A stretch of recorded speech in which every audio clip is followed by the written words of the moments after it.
तेजस्वी ने और मुकेश सहनी लगभग सभी सभाओं में साथ दिखते थे। साथ केक काटते भी दिखे, मछली खाते भी दिखे। इसका भी फोटो वायरल हुआ, इसकी भी चर्चा हुई। अब जो एक आप चर्चा ने की कि राजनीतिक गलियारे में एक चर्चा है कि अब जब विधानसभा चुनाव के पहले फिर क्या कुछ दल का पाला बदल होगा, कुछ विधायक सांसद का पाला, ये तो चर्चा होती है ना। चुनाव का जब मौसम आता है ये तो रवायत है, राजनीति की परंपरा है। अब उसी पृष्ठभूमि में अब अभी मुकेश सहनी की एक चर्चा चल पड़ी। आपने अब वो 78वां स्वतंत्रता दिवस मनने जा रहा है। उसके पहले तो हम आप सभी राष्ट्रभक्ति और राष्ट्रध्वज के प्रति जो सम्मान की बात भी आपने कह दी, अब मुकेश सहनी ने भी उसमें जोड़ दिया, तो नेचुरल है कि उसको लोग बीजेपी के एंगल से देखने लगे कि भाई क्या बीजेपी। नमस्कार, आप देख रहे हैं 4 PM और मैं हूं अभिषेक मिश्रा।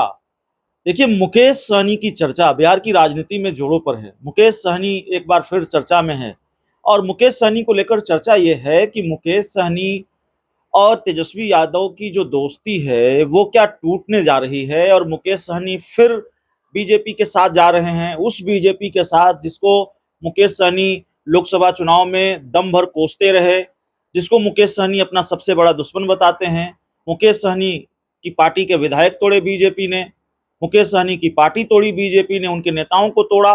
तो क्या मुकेश सहनी फिर बीजेपी के साथ दोस्ती करेंगे? देखिए, इस चर्चा को बल तब और मिल गया है। ऐसा नहीं है, पिछले कई दिनों से इस तरह की चर्चा थी। नीतीश मंत्रिमंडल का विस्तार होगा, मुकेश सहनी को जगह मिलेगी, बहुत सारी चर्चाएं थी। लेकिन कल बीजेपी की तिरंगा यात्रा, और संयोग देखिए कि बीजेपी की तिरंगा यात्रा जिस दिन होती है उसी दिन मुकेश सहनी अपना प्रोफाइल पिक्चर बदलते हैं और उसमें तिरंगे की तस्वीर लगाते हैं। ये कोई गुनाह नहीं है, ये अच्छी बात है। राष्ट्रभक्ति की भावना होनी चाहिए और तिरंगा हम सब लोगों का राष्ट्र ध्वज है।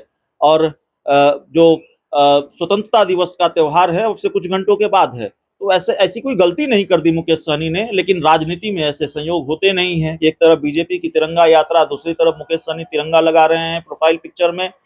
तो इन सब चीजों को समझने की कोशिश करेंगे। बस ये सारी चीजें हवा में हैं या वाकई बिहार की राजनीति उस दिशा में बढ़ती हुई दिखाई दे रही है।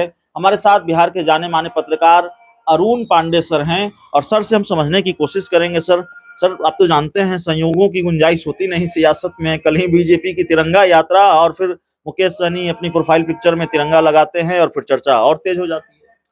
तो आपने तो चर्चा में सारी बातें बता दी जी।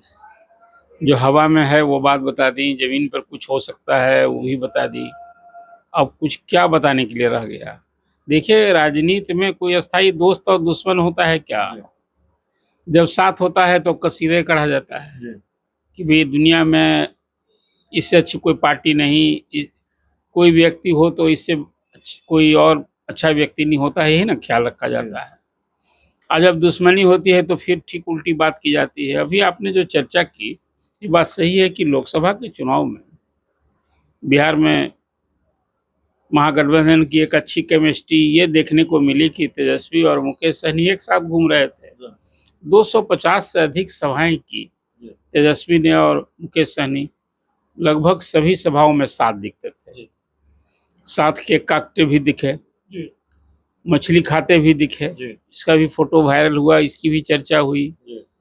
अब जो एक आप चर्चा ने की कि राजनीतिक गलियारे में एक चर्चा है कि अब जब विधानसभा चुनाव के पहले फिर क्या कुछ दल का पाला बदल होगा, कुछ विधायक सांसद का पाला, ये तो चर्चा होती है ना। चुनाव का जब मौसम आता है ये तो रवायत है, राजनीति की परंपरा है। अब उसी पृष्ठभूमि में अब अभी मुकेश सहनी की एक चर्चा चल पड़ी। आपने अब वो 78वां स्वतंत्रता दिवस मनने जा रहा है। उसके पहले तो हम आप सभी राष्ट्रभक्ति और राष्ट्रध्वज के प्रति जो सम्मान की बात भी आपने कह दी, अब मुकेश सहनी ने भी उसमें जोड़ दिया, तो नेचुरल है कि उसको लोग बीजेपी के एंगल से देखने लगे कि भाई क्या बीजेपी की राह के लिए ये कहीं एक रिहर्सल है क्या।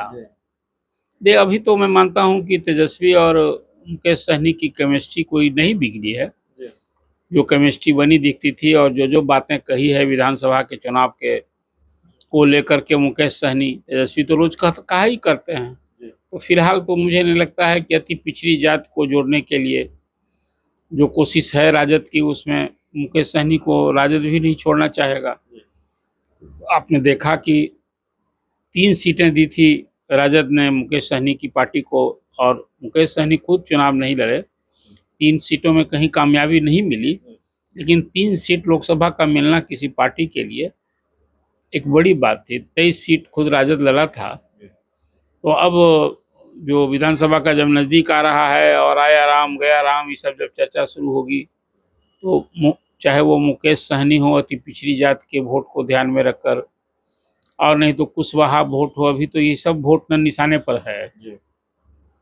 मुकेश सहनी भी सबके साथ रह चुके हैं, भाजपा के साथ भी रह चुके, भाजपा ही के साथ रहने से वो एमएलसी बने थे, चुनाव भी लड़े थे। जब आपको याद होगा, आप यदि आप चर्चा आप कर रहे थे तब जब पिछला चुनाव का याद कीजिए। सिमरी बख्तियारपुर से विधानसभा का लड़े और फिर नहीं, से उसके लड़ने के पहले जब जिस दिन मुकेश सहनी राजद को छोड़ कर आए थे, उस दिन उन्होंने क्या कुछ कहा था कि क्या पीठ में खंजर भोंक दिया, क्या कुछ कहा था। तो पॉलिटिक्स में तो सब बात कही जाती है, फिर अच्छे दोस्त हो गए। अब फिर कुछ यदि नई दोस्ती होगी तो कुछ और बात कही जाएगी।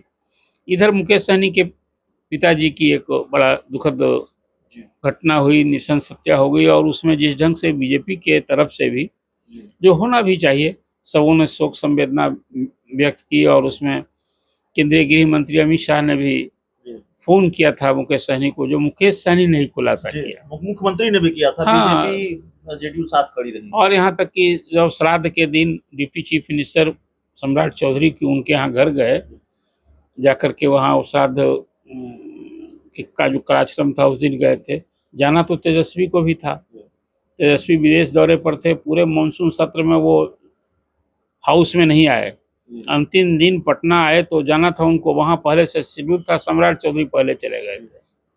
तो जो होते हैं ना पॉलिटिक्स में महफिल लूटना, तो सम्राट चौधरी वहाँ जब चले गए तो तेजस्वी ने अपना तय कार्यक्रम स्थगित कर दिया, नहीं गए। और दूसरे दिन फिर लालू जी गए थे। तो एक ये होने लगी कि क्या मुकेश सहनी फिर बीजेपी के करीब हो गए, ये अब चर्चा उस समय से ही थोड़ी ज़्यादा होने लगी है। अब फिर आपने अभी बता दिया कि मुकेश सहनी ने अपने तिरंगा लगा लिया है, तो ये और चर्चा। तो पॉलिटिक्स में तो किसी संभावना से भी इनकार ही नहीं कर सकते हैं। लेकिन फिलहाल आज यदि आप मेरी प्रतिक्रिया पूछेंगे कि क्या मुकेश सहनी फिर भाजपा के साथ जा रहे हैं, तो अभी ये कहना मुनासिब नहीं होगा कि अभी आपको ये संभावना नजर नहीं। हाँ, अभी तो कोई केमिस्ट्री, कोई कारण भी नहीं बना है राजद से। देखिए, राजद से दोस्ती टूटेगी तब ना कि मुकेश सहनी कल असेंबली का चुनाव होगा, सीट शेयरिंग में कोई इस हद तक की फिर बात बनी, वो 40-50 सीट मांगे और मुकेश सहनी को नहीं मिले, कोई कारण बनेगा ना दोस्ती टूटने का। तो फिलहाल ये पॉलिटिक्स में तो कयास लगता ही रहता है। अब जो मैंने आपसे बात की कि ना अस्थाई लालू जी नीतीश जी साथ हो सकते हैं, कहते थे कि भाई हमारे क्या क्या जुमलेबाजी यदि किया जाएगा तो सब एक तरह से कहिए कि पोस्टमार्टम करना ही होगा। मुकेश सहनी निश्चित रूप से पॉलिटिक्स में हॉट केक तो है, और मुकेश सहनी अपना एक सन ऑफ मल्लाह के रूप में जो एक अपनी पहचान बनाई, अपने समाज को संगठित किया, और उसके माध्यम से जो कुछ एक संदेश सबको, एक बड़ी रैली की थी आपको याद होगा, तभी से मुकेश सहनी की धाक जमी और सभी लोगों ने लगाया। लालू जी ने भी लगाया तो नीतीश जी ने भी लगाया था, बीजेपी ने भी लगाया था। अब बाद में तो उनके पार्टी का जो हाल बेहाल हुआ सब आपने चर्चा कर दी है। तो आने वाला दिन थोड़ा इंतजार कीजिए, लेकिन चर्चा है तो चर्चा यूं ही नहीं होती है।